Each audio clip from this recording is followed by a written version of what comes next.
Por exemplo, quando a Betina conseguiu viver um luto antecipatório, ela trabalhou esse luto, essas pequenas mortes que vão acontecendo durante o processo de adoecimento. Isso faz, trabalhar este luto, protege o cuidador quando, após a morte física, né, que é a última, né, são pequenas mortes no decorrer do processo de adoecimento, e daí vem a morte física final.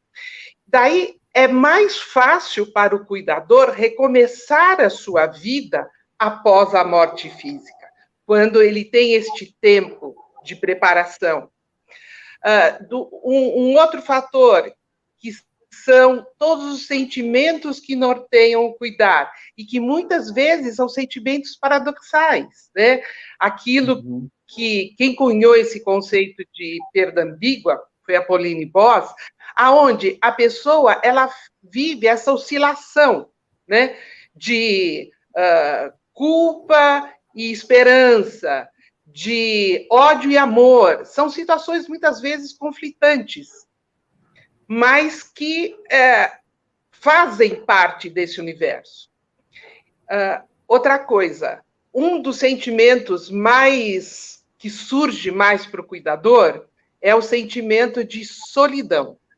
Então, se sentir literalmente sozinho. No livro, eu escrevi sobre o luto do cuidador informal de Alzheimer, mas isso pode ser direcionado a todas as doenças crônicas, degenerativas, ativas, progressivas, né? Então, é esse sentimento de solidão, de não ter com quem dividir todos esses aspectos, né? Essas angústias, que nem uma das camisetas do Tom, é assim, o luto é um...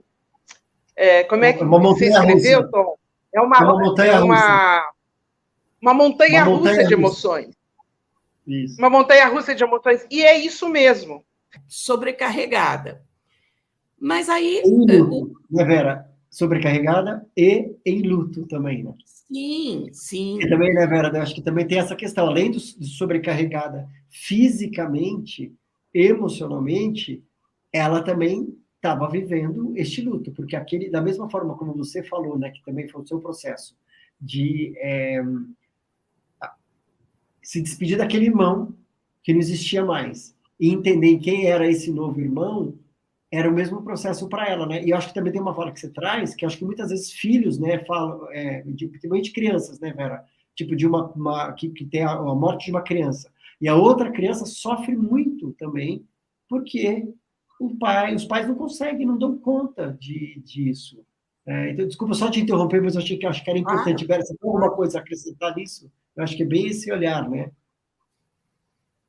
Posso falar uma coisinha? Isso. Olha quantos lutos se somaram ao quadro da Betina, né? Isso. Então, e outra coisa, os papéis. Cada componente da família tem um tipo de afeição, um tipo de ligação. Então, o luto da Betina para o Itamar vai ser diferente do luto da mãe para o Itamar e do pai para o Itamar. Agora, uma coisa interessante, que também a gente deve a Pauline Boss.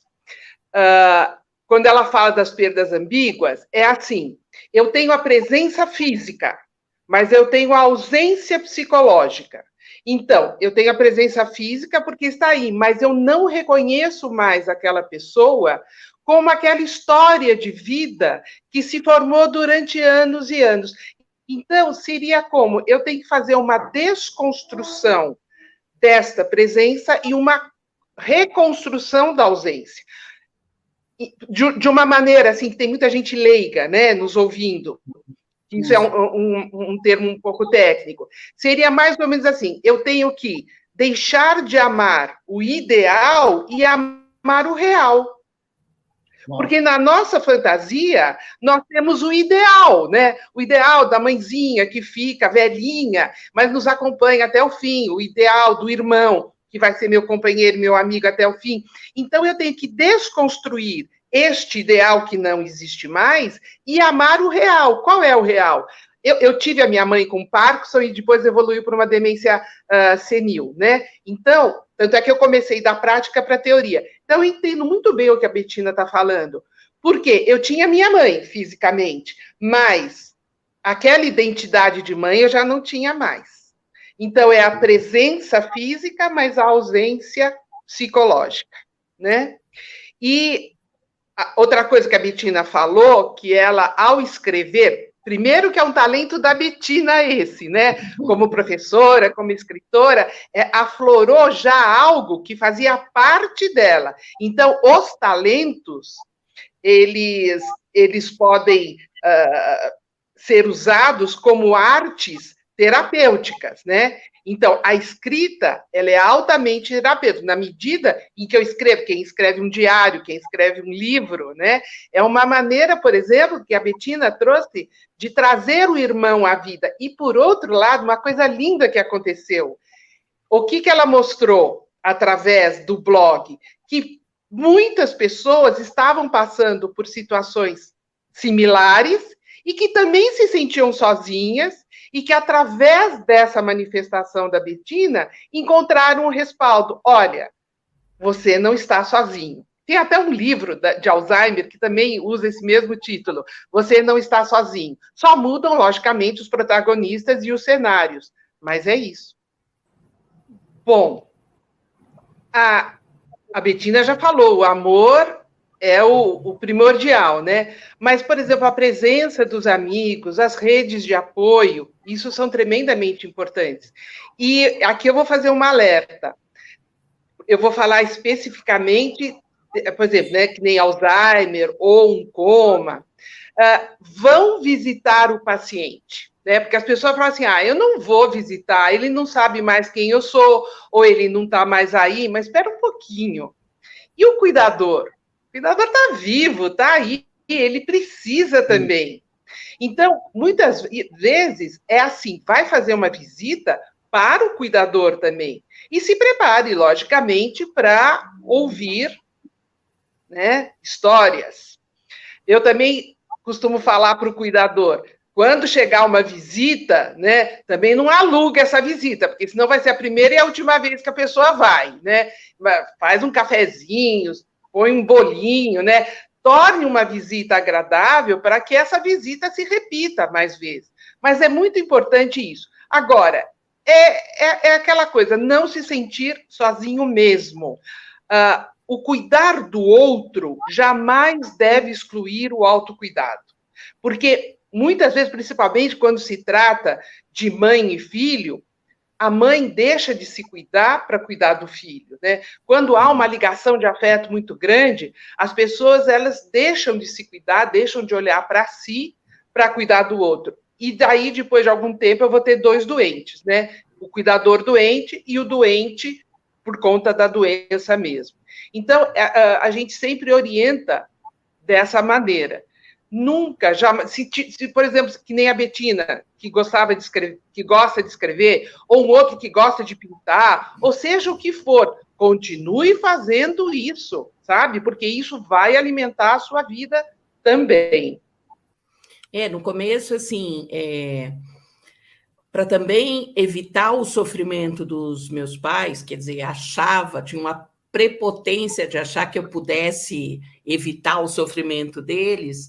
Eu trabalhava, quando eu não estava trabalhando, eu estava lá, né? Para fazer esse filtro, falar com o médico, cuidar dessa rotina. E os amigos vão se afastando, né? Assim, de não quererem ver o Ita do jeito que ele estava, e os amigos vão se afastando e você fica com raiva, né? E eu sentia como se eu estivesse em coma também, né? Porque eu não me permitia umas coisas que ele fazia, que ele ia para a praia, eu falava, pô, mas como é que eu posso ir para a praia se ele não vai? Né? E comer uma feijoada na Vila Madalena, como é que eu vou comer uma feijoada na Vila Madalena e ele não come mais? Né? Então, essas coisas você tem a culpa de continuar vivendo. e que faz muito mal, né? Porque você não está ajudando a pessoa, porque você não é uma pessoa que dá conta de fazer isso, porque não tinha nada que eu pudesse fazer para tirá-lo dessa situação. E aí eu não me permitia viver, e isso não era certo nem comigo, nem com os meus filhos, nem com os meus amigos, né? Porque você se torna uma pessoa pesada também, né? Uma pessoa que as pessoas começam a evitar, porque você não se permite ser feliz, né? O